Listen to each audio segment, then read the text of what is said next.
안녕하세요. 이걸 묻고 싶어요. 내가 원하는 걸 이루어보려는 생활을 하고 있나요? 우리는 지금 욕구라는 주제를 본격적으로 파헤치고 있어요.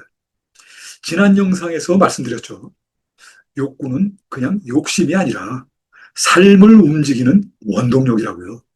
그리고 내 안의 욕구를 잘 알고 그거에 어울리게 살아가면 인생이 훨씬 더 잘 풀릴 수 있다고요. 오늘은 또 하나의 굉장히 중요한 포인트, 바로 욕구를 어떻게 대하느냐, 내 태도에 따라서 인생이 완전히 달라질 수 있다는 걸 함께 살펴보겠습니다. 그러면서 내 욕구 특성에 어울리는 삶의 방식도 제시해 드릴게요. 오늘 얘기할 내용 전체를 하나의 표로 정리한 걸 보여드릴게요. 먼저 왼쪽의 두 줄은 우리의 욕구 특성을 보여주고 있어요. 생존형과 관계형은 어느 선만큼 충족되지 않으면 마음이 아프고 상처가 되는 기본 욕구예요. 이것들은 뭘 지향한다기보단 기본적인 선에서 결핍을 해소하는 게 관건이죠. 그 다음 욕망형은 기본 욕구를 넘어서는 모든 욕구예요. 가령 생존을 넘어서는 돈, 지위, 권력 등에서의 성공, 또 관계형에서는 기본적인 우호적 관계를 넘어서는 로맨스나 타인과의 교류, 기본적인 인정을 넘어서는 존경, 명성, 명예 같은 욕구죠. 그 다음으로는 욕구 특성을 조금 다른 관점인 지향성에 따라서 H, 쾌락지향형과 E, 성장지향형으로 구분할 수도 있어요.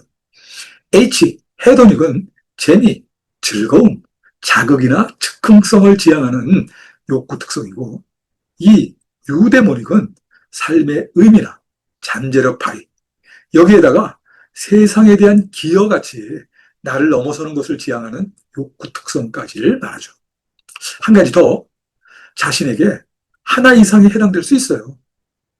중요한 건 어떤 욕구가 가장 강한가를 따져보는 겁니다. 먼저 한 가지 질문 드릴게요.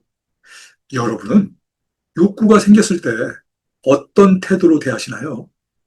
하나는 그냥 충족되면 얼마나 좋을까? 혹은 무조건 충족되어야 해 하는 식으로 욕구가 충족된 결과만 중시하는 수동적 태도가 있고, 다른 하나는 이걸 어떻게 하면 이룰 수 있을까 하고 뭘 해보려는 실현 과정을 더 중시하는 능동적 태도가 있어요. 이 둘이 인생에 끼치는 영향은 하늘과 땅 차이예요. 그래서 표에서는 수동적 태도에 대해서는 주의점을, 능동적 태도에 대해서는 어울리는 삶의 방식을 각각 제시했어요. 우리는 욕구가 충족된 결과만을 바라는 태도를 갖기가 쉬워요. 어떠세요? 내 욕구가 충족되기를 바라는 것 자체는 너무나 당연한 거잖아요. 삶의 강력한 원동력이죠. 그런데 충족된 결과만을 바란다는 건 뭘까요? 두 가지 행태가 있는데요. 첫 번째 행태는 아무것도 하지 않고 바라는 거예요. 이를테면 입 벌리고 누워서 입에 뭐가 떨어지길 바라는 거죠. 우리한테 이런 면도 있지 않나요? 전형적인 수동적 태도죠. 솔직히 그렇게만 되면 얼마나 좋겠어요. 근데 입 벌리고 있다고 원하는 게 입에 들어오던가요? 아니잖아요. 그럼 충족이 안 될 거 아니에요. 그러니까 우선 욕구 불만이 쌓이죠. 그래서 어떤 사람들은 백일몽 같은 환상에 빠지기도 해요. 충족된 결과만 하루 종일 머릿속에 떠올리고 있는 거죠. 그러면 어떻게 되죠? 어쩌다가 할 수 없이 현실로 돌아오면 너무나 실망스럽고 마음은 불안정해져요. 심하면 정신병이 될 수도 있어요. 그러니까 환상에 빠져 있는 분이 계시면 빨리 깨어나세요. 근데 환상이라고 다 나쁜 건 아니에요. 절제를 하면서 이따금씩 내가 이루고 싶은 결과에 대한 환상을 의도적으로 떠올리는 건 스트레스를 줄이고 동기를 부여하는 데 도움될 수 있죠. 하지만 환상에 빠져 지내는 거하고는 완전히 다르죠. 또 어떤 사람은 필요한 걸 하지는 않으면서도 충족될 길은 찾다가 결국엔 타인에게 피해를 입혀서 타인이나 사회와 갈등을 일으키게 되죠. 심하면 범죄를 저지를 수도 있어요. 이러면 정작 본인은 스트레스에 빠져 있는데 주변 사람들도 그 사람 때문에 힘들어하고 짜증나죠. 결국엔 아마 왕따 당하기 쉬울 거예요. 근데 이런 사람들은 왜 그러는 걸까요? 욕구를 충족하려고 내가 뭘 하는 건 부담스럽고 힘드니까요. 그래서 반대로 내 욕구를 부정하고 억누르거나 아예 포기하기도 하죠. 이러면 어떻게 돼요? 무력감에 빠지고 내 마음은 점점 죽어가죠. 이게 더 나빠요. 욕구를 억압하는 사회적 요구를 들먹이면서 합리화하고 그러면서 이런 경향을 보이는 건 아주 흔해요. 남 얘기가 아니죠. 바로 우리한테 있는 이슈예요. 예를 하나 들어볼게요. A씨는 40대 전업주부예요.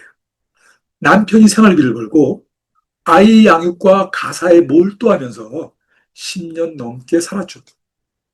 안정된 생활이지만 가끔 난 뭐 하는 거지? 라는 생각이 들어요. 취미도 없고 친구도 멀어졌고 마치 자신이 사라진 기분? 아무것도 나쁘진 않은데 그냥 허무하고 공허한 거예요. A씨는 수동적 태도로 현실에 안주했지만 내면은 점점 말라가면서 무력감에 빠진 거죠. 두 번째 행태는 뭔가 하긴 하는데 오직 결과에만 집착하는 경우예요. 이건 욕구를 부정하고 억누르는 것보단 낫죠. 일단은 살아 움직이는 거고 남의 눈에는 잘 살고 있는 걸로 보일 수도 있어요. 하지만 뭘 하고 있는데도 뜻밖의 수동적인 태도의 특성이 커져요. 예를 볼게요. 40대 중반의 B씨는 온라인 쇼핑몰 운영자예요. 처음엔 생계를 책임져야지 라는 절실함으로 밤낮 없이 일했어요. 그땐 새벽 배송 준비하면서도 마음이 뿌듯했죠. 근데 어느 정도 자리 잡고 나서는 이왕 하는 김에 연매출 10억은 찍어야지 욕심이 생겼는데 그러다가 연매출 10억 안 되면 쓸모없다는 식으로 자기도 모르게 결과에 집착하게 되었어요. 그런데 세상 일이 다 내 뜻대로 되나요? 그러니까 매출이 줄어들면 스트레스 받고 광고 클릭수, 경쟁사 리뷰만 쳐다보면서 살게 되었어요. 하루에도 몇 번씩 화가 나고 밤마다 술 마시며 이게 사는 건가? 라는 생각이 들었죠. 직원이 이직하면 다 내가 못나서 그래. 자책도 하고요. 왜 이렇게 됐죠? 욕구 충족의 결과는 내가 어쩔 수 없는 환경의 영향을 크게 받죠. 그런데도 결과만 중시하니까 주어진 조건에 더 좌우되는 수동적인 입장에 빠지게 된 거죠. 환경 말고도 내가 어쩔 수 없는 요소가 또 있어요. 나의 선천적인 특성이죠. 20대 후반의 C씨는 소개팅에서 만난 상대한테 빠졌는데 그 남성 또는 여성이 나와 반드시 맺어져야 해 하고 결과에 집착했어요. 그런데 상대방은 키 크고 유머 감각 있는 스타일을 좋아했지만 C씨는 선천적으로 키가 작은 편이고 성실은 하지만 진지한 성향이었어요. 이러면 어떻겠어요? 상대방의 마음을 얻기가 어렵겠죠. 그런데도 무조건 내 남자, 내 여자가 돼야 한다고 결과에 집착하니까 어떻게 돼요? 스트레스는 쌓이고 좌절감이 컸죠. 왜 나는 키 크게 안 태어난 거야? 하고 부모와 자기 자신을 원망하기도 했어요. 하지만 그래봐야 뭐해요? 뭐가 달라져요? 내가 어쩔 수 없는 타고난 내 특성이라는 주어진 조건이 있는데도 무조건 맺어지는 결과에만 집착하면 나는 어느새 수동적인 면을 갖게 되죠. 하지만 만일 C씨가 구애하는 과정을 더 중시할 수 있었다면 달랐을 것 같아요. 마음이야 여전히 아프고 아쉬워도 난 할 만큼 했어 하고 내 노력을 인정하고 뭐 맺어질 수 없는 경우도 있지 하고 결과를 받아들이고는 나하고 더 자연스럽게 어울리는 상대를 찾게 될 것 같아요. 말되죠. 어떤 형태가 되었건 욕구가 충족된 결과만 중시하면 나는 주어진 조건에 좌우되는 수동적 태도에 그치게 돼요. 욕구에 대한 집착만 커지기 쉽죠. 그러면 스트레스는 커지고 욕구의 노예가 되거나 아니면 좌절감이나 공허감이 생기죠. 또 소진되어서 무력감에 빠질 수도 있죠. 그리고 욕구가 충족된 결과는 너무 좋을 것 같지만 실제로 어떠시던가요? 이게 고약한 면이 있어요. 욕구라는 게 충족되는 순간 긴장이 풀리면서 뭔가 다소 허탈한 느낌이 들지 않던가요? 쾌락이 되었건 지위나 돈, 로맨스가 되었건 말이죠. 또 만일 운 좋게 충족이 반복되면 이제는 만족감이 점점 줄어들어요. 그래서 또 다른 욕구가 충족되길 바라게 되지 않던가요? 이러다 보면 끝없이 욕구 충족 결과에 과잉 몰입할 수도 있겠죠. 그러니까 우리는 중요한 걸 깨달을 수 있어요. 아, 성공 결과보다 내가 뭘 정성 들여서 하는 과정 자체가 더 중요한 거구나. 난 이미 잘하고 있는 거구나. 그래서 욕구가 충족된 결과는 당연히 중요하지만 필요한 걸 하는 실현 과정이 더 중요해요. 그렇다면 실현 과정을 더 중시하는 능동적 태도는 뭘까요? 내가 뭘 원하는지를 알고 그걸 향해서 내 의지로 가보는 태도입니다. 그 과정에서 결과는 좋을 수도 있고 부족할 수도 있어요. 하지만 중요한 건 내가 내 삶의 주인이 돼서 뭘 했다는 거죠. 사실 이게 사람이 가질 수 있는 가장 멋진 모습이에요. 자, 그러면 어떻게 하면 내 의지로 욕구를 실현하는 과정을 더 중시할 수 있을까요? 근데 욕구 실현 과정을 더 중시한다? 능동적 태도? 어떤 느낌이 딱 드세요? 무슨 도덕 교육 같지 않나요? 부담이 팍 오죠. 내가 원하는 건 욕구를 충족하는 건데 힘드는 실현 과정을 더 중시하라니까 말이죠.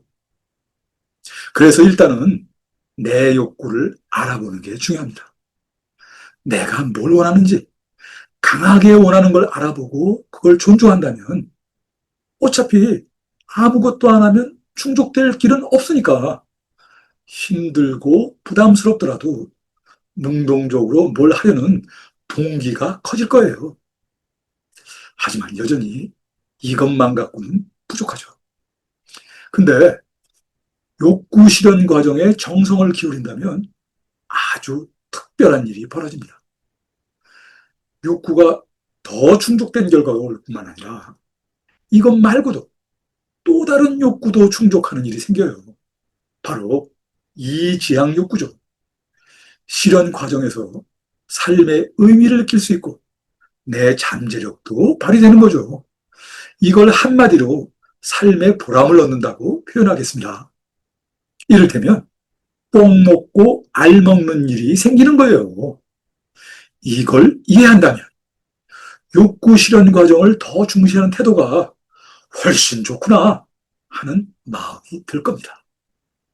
그런데 내 의지로 뭘 하려는 걸 주저하게 만드는 요인이 있어요. 뭘 한다는 건 부담스럽고 힘드니까요. 뭘 할 수 있다는 나에 대한 믿음이나 자신감이 없는 사람들은 훨씬 더 좋다는 걸 안다고 해도 내 의지로 뭘 하는 걸 망설이게 되죠. 그래서 평소에 나에 대한 믿음을 키울 필요가 있어요. 그 첫째 방안은 생활 속에서 내가 느끼는 감정, 나의 판단을 알아보고 소중하게 여기자고 마음먹어 보세요. 내 사소한 경험을 의도적으로 알아보고 존중하는 게 나에 대한 믿음을 키우는 첫걸음입니다. 다음으로는 나한테 우호적인 사람에게 고민을 털어놓고 지지를 받아보는 거예요. 배우자, 부모, 친구, 동료, 누구라도 좋아요. 이렇게 사회적 지지를 활용하면 나도 모르는 사이에 나에 대한 믿음이 살아나죠. 세 번째 실천 방안은 내 의지로 작지만 뭘 해보는 거예요. 가령 산책, 취미 활동 같은 내가 흥미를 느끼는 작은 활동을 해보세요.